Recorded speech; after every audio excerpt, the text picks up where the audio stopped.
নমস্কার সকলকে, ট্রাস্ট চ্যানেলের পক্ষ থেকে আপনাদের সকলকে জানাই স্বাগত। আশা করি সকলে সুস্থ আছেন এবং ভালো আছেন।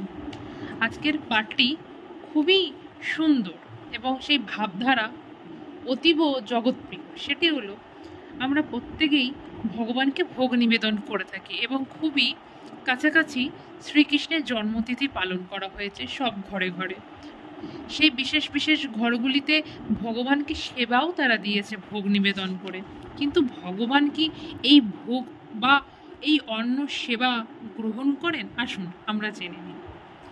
শ্রীকৃষ্ণ ভোগ নিবেদন করেন কি না আমরা জানি না, কিন্তু অজান্তেই শ্রীকৃষ্ণকে আমরা ভোগ নিবেদন করে থাকি। শুধু শ্রীকৃষ্ণ বলে নয়, যে কোনো দেবতাকেই আমরা ভোগ নিবেদন করে থাকি। এই ভোগ নিবেদনের তাৎপর্য ব্যাখ্যা আজকের আপনাদের তুলে ধরব। ভগবান শ্রীকৃষ্ণ অর্জুনকে বলেছিলেন, জন্ম কর্ম চমে দিব। গীতায় এই পাঠটি উল্লেখ রয়েছে, অর্থাৎ তার সমস্ত কার্যকলাপই দিব্য। দিব্য দৃষ্টি সম্পন্ন ব্যক্তিরা ভগবানের সেই সব দিব্য ক্রিয়াকলাপ দর্শন করতে পারেন। জড়বুদ্ধি সম্পন্ন হয়ে সেই সকল ক্রিয়াকলাপ হৃদয়ঙ্গম হয় না। শুদ্ধ ভক্তগণ চাক্ষুষ দেখতে পান না।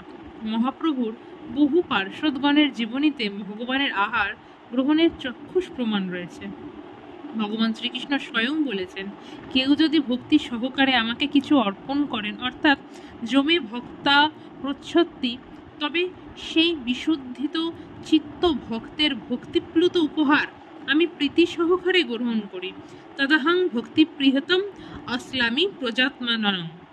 তাছাড়া শ্রী ব্রহ্মাও ভগবানের স্তব করতে গিয়ে বর্ণনা করেছেন, অঙ্গানি যস্য সকলেন্দ্রিয় বৃত্তিমন্তী পশ্যন্তি পান্তি কলয়ন্তি আনন্দ চিন্ময় সদোজ্জ্বল বিগ্রহস্য গোবিন্দম দ্বিপুরুষাং তামহং ভজামি।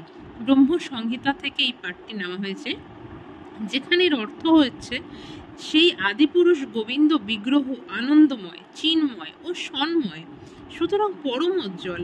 সেই বিগ্রহের অঙ্গ সকল প্রত্যেকেই সমস্ত ইন্দ্রিয় বৃত্তি বিশিষ্ট এবং চিদচিৎ অনন্ত জগৎসমূহকে নিত্যকাল দর্শন, পালন এবং কলনের মাধ্যমে প্রকাশ করেন।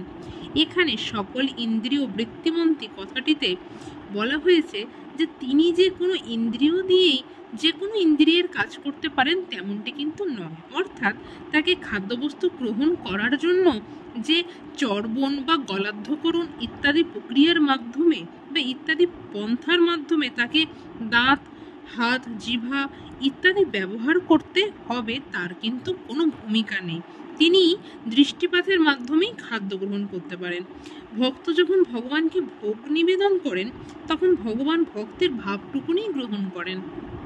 ভাবগ্রাহী জনার্দন।